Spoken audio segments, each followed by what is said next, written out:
자, 한번 상상해 보세요. 여러분 손에 10년치 데이터가 있습니다. 그것도 80만 명분의 방대한 데이터예요. 근데 이걸 열어볼 수도 쓸 수도 없는 상황이라면 어떠실 것 같나요? 이건 오늘 우리가 살펴볼 HT비욘드라는 회사가 직면했던 실제 고민입니다. 아파트 통합 플랫폼을 운영하는 회사인데 어떻게 먼지 쌓인 데이터를 황금으로 바꿨는지 오늘 이 회사의 클라우드 서비스 도입 성공 사례 보고서를 바탕으로 깊이 한번 파고 들어보죠. 네, 여기서 우리가 주목해야 할 지점은요. 이게 단순히 클라우드를 도입해서 성공했다, 뭐 이런 뻔한 이야기가 아니라는 점이에요. 이건 개인의 감, 그리고 경험에 의존하던 조직이 어떻게 데이터라는 공용어를 쓰기 시작했는지에 대한 이야기거든요. 그 과정에서 조직의 언어가 바뀌고 일하는 방식이 바뀌고 결국에는 회사의 운명까지 바꾼 그 결정적인 순간들, 이걸 들여다보는 게 이번 분석의 핵심입니다. 조직의 언어가 바뀐다? 그 표현이 굉장히 흥미롭네요. 그럼 먼저 그들이 어떤 상황이었는지부터 구체적으로 짚어보죠. HT비욘드가 운영하는 바이비라는 플랫폼, 이게 정확히 어떤 서비스인가요? 아파트 생활의 거의 모든 걸 담은 올인원 플랫폼이라고 보시면 돼요. 공지사항 확인부터 헬스장 같은 커뮤니티 시설 예약, 관리비 결제, 심지어 IoT 기기 제어까지 앱 하나로 다 되는 거죠. 이미 국내 11개 대형 건설사가 이 플랫폼을 선택했고요. 누적 사용자가 80만 명, 매달 실제로 사용하는 사람, 그러니까 MAU가 31만 명에 달할 정도로 시장에선 확실히 자리를 잡은 서비스입니다. 와, 80만 명이요? 네, 정말 어마어마한 규모죠. 근데 그게 오히려 문제의 시작이었다. 이 말씀이시죠? 데이터는 쌓여 있는데 볼 수가 없었다니요. 이게 구체적으로 어떤 상황이었을까요? 가장 좋은 비유가 목록 없는 도서관이에요. 80만 권의 책이 빼곡히 꽂혀 있는데 어떤 책이 어디 있는지, 누가 어떤 책을 좋아하는지 전혀 알 수가 없는 거죠. 아, 예를 들어 아파트 단지마다 입주민 특성이 다 다르잖아요. 어떤 곳은 신혼부부가 많고 어떤 곳은 노년층이 많을 텐데 그런 걸 전혀 고려하지 못했어요. 모든 단지에 그냥 똑같은 운영 정책을 적용할 수밖에 없었던 거죠. 그러다 보니까 결국 관리자 개인의 경험에 의존하게 되는 거군요. 내가 예전에 다른 단지에서 해보니까 이게 잘 되더라. 뭐 이런 식이요. 입주민이 이거 불편해요 라고 민원을 넣기 전까지는 뭐가 문제인지 알지도 못했을 것 같고요. 정확합니다. 그리고 이건 단순히 비효율적인 걸 넘어서는 문제였어요. HT비욘드는 새로운 성장 동력으로 단지별 맞춤형 커뮤니티 컨설팅 사업을 구상하고 있었거든요. 아, 신사업이요? 네. 그런데 데이터를 볼 수 없으니까 컨설팅의 근거가 전혀 없는 거예요. A단지는 30대 입주민이 많으니까 키즈카페 운영 시간을 늘리세요. 같은 제안을 하려면 데이터가 있어야 하는데 그게 안 되니까 새로운 사업 자체가 좌초될 위기였던 거죠.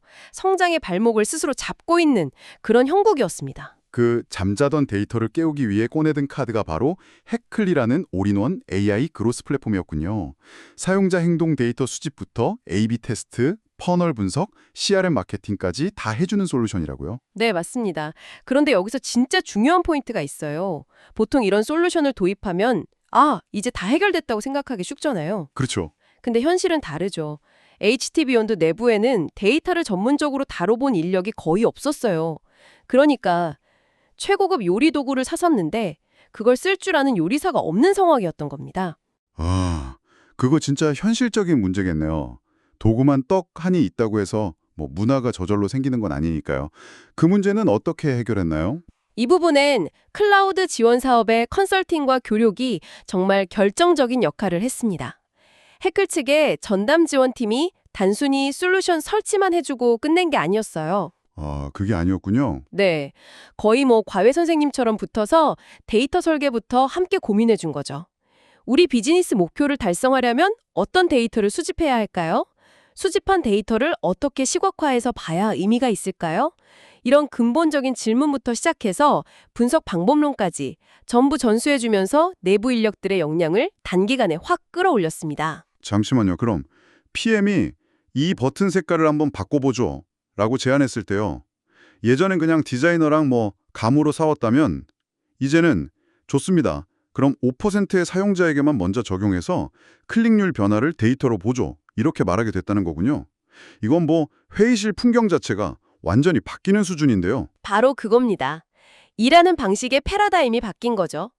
이전에는 기획자들이 이런 기능을 넣으면 좋아할 거야 라는 어떤 가설과 직관으로 움직였어요. 하지만 이제는 모든 의사결정의 중심에 데이터가 놓이게 된 겁니다. 예를 들면요. 예를 들어 사용자들이 관리비 결제 과정에서 특정 단계에만 가면 앱을 꺼버리는 현상. 이걸 퍼널 분석으로 발견했다고 해보죠. 그럼 더 이상 왜 그럴까 하고 추측만 하는 게 아니라 해당 페이지의 문구나 버튼 디자인을 여러 개 만들어서 A/B 테스트를 해보는 거예요. 그리고 가장 이탈률이 낮은 안을 선택하는 거죠. 근데 잠깐만요. 모든 직원이 같은 데이터를 본다는 건 뭐랄까 좀 이상적인 얘기 아닌가요? 어떤 점에서요? 아니, 현실에선 디자이너는 사용자 경험을, 개발자는 기술적 안정성을 다 자기 입장이 있잖아요. 그렇죠. 오히려 데이터를 각자 자기 주장에 유리하게 해석하려는 데이터 전쟁 같은 게 벌어지진 않았을까요? 굉장히 날카로운 질문이네요. 실제로 많은 기업이 그런 데이터 전쟁을 겪습니다. HT 비욘드의 경우 그걸 막을 수 있었던 건 하나의 대시보드하고 명확한 핵심 지표, 즉 키 매트릭을 설정했기 때문이에요. 아, 하나의 목표. 네, 모두가 똑같은 화면에서 사용자 리텐션이나 기능별 사용률 같은 단 하나의 목표를 향해 움직인 거죠. 디자이너가 이 디자인이 더 예뻐서 리텐션에 도움이 될 겁니다 라고 주장하면 기획자는 데이터를 보니 그 디자인은 로딩 속도가 느려져서 오히려 리텐션을 깎아먹네요 라고 반박할 수 있게 된 겁니다. 주관적인 감이 아니라 객관적인 숫자로 소통하는 문화가 정착된 거죠. 그렇게 되니까 불필요한 개발 자원 낭비도 확실히 줄었겠네요. 야심차게 기능을 개발해서 내놨는데 아무도 안 쓰면 그것만큼 허무한 게 없잖아요. 그렇죠. A/B 테스트가 그 방패 역할을 톡톡히 해준 겁니다. 효과가 불확실한 기능은 전체 사용자에게 배포하기 전에 소규모 그룹에게만 먼저 테스트해보고 반응이 없으면 과감하게 개발을 중단하는 거예요. 덕분에 서비스 개선 속도는 30%, 운영 효율성은 20%나 향상될 수 있었습니다. 내부의 이런 변화가 결국 사용자, 그러니까 입주민이 느끼는 경험의 질을 바꾸게 된 거군요. 네, 그게 핵심이죠. 한번 생각해 보세요. 제가 한 번도 이용 안 한 수영장 할인 쿠폰만 계속 날아오면 스팸이라고 느끼겠죠? 맞아요. 하지만 제가 헬스장을 매주 월요일 저녁에 이용하는 걸 데이터가 알고 이번 주 월요일 저녁엔 프로틴 바를 드립니다. 라는 메시지를 보낸다면 어떨까요? 그건 완전 다르죠. 그건 완전 다르죠. 더 이상 광고가 아니라 나를 챙겨주는 서비스가 되는 겁니다. 모든 사용자에게 똑같은 메시지를 보내던 방식에서 80만 명 각자의 행동 패턴에 맞는 개인화된 소통을 하기 시작하면서 고객 충성도가 올라갈 수밖에 없었죠. 듣고 보니 HT비욘드의 변화는 단순히 기존 사업을 더 잘하게 된 수준이 아닌 것 같은데요. 뭔가 완전히 새로운 문이 열린 것 같습니다. 맞습니다. 여기가 이 사례의 하이라이트라고 할 수 있어요.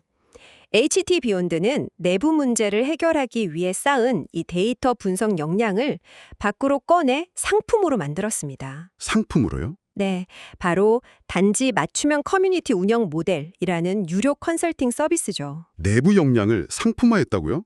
그게 어떻게 가능한 거죠? 자, 예를 들어 A 아파트 단지의 데이터를 분석해보니 30대 입주민들의 헬스장 이용률이 저조해요. 대신 키즈 카페 예약은 항상 꽉 차 있다는 걸 발견했다고 해보죠. 네. 그럼 그 아파트 관리사무소에 가서 이렇게 제안하는 겁니다. 헬스장 공간 일부를 유아 놀이 공간으로 바꾸고 30대 부모들을 위한 저녁 시간대 GX 프로그램을 개설하세요. 예상 참여율은 40% 이상입니다. 데이터에 기반한 컨설팅을 해주는 거죠. 이전에는 불가능했던 일입니다. 와, 정말 영리한 전략이네요. 자신들의 생존을 위해서 개발한 능력을 포장해서 다른 사람에게 파는 거잖아요. 내부의 고민이 외부의 수익이 된 거군요. 이 사례의 진짜 교훈이 바로 그 지점입니다. 대부분의 회사는 데이터를 비용 절감이나 효율화에 쓰려고만 해요.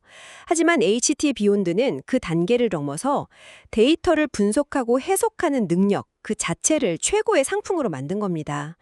데이터가 비용 절감 도구를 넘어 돈을 버는 혁신 엔진이 된 순간이죠. 내부 역량을 상품화하는 건 정말 멋진데 이게 가능했던 건 아파트 커뮤니티라는 비교적 좀 폐쇄적인 시장이었기 때문은 아닐까요?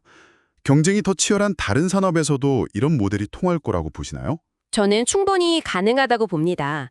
물론 시장 특성은 다르겠지만 핵심은 자신이 가장 잘하는 영역의 데이터를 가장 깊이 있게 분석할 수 있는 능력, 그게 있다면 그게 곧 경쟁력이 된다는 점이에요. 아, 이커머스 회사는 자신들의 재고 관리 노하우를 다른 소규모 쇼핑몰에 판매할 수 있고, 컨텐츠 회사는 자신들의 구독자 유지 전략을 다른 미디어에 컨설팅해 줄 수 있겠죠.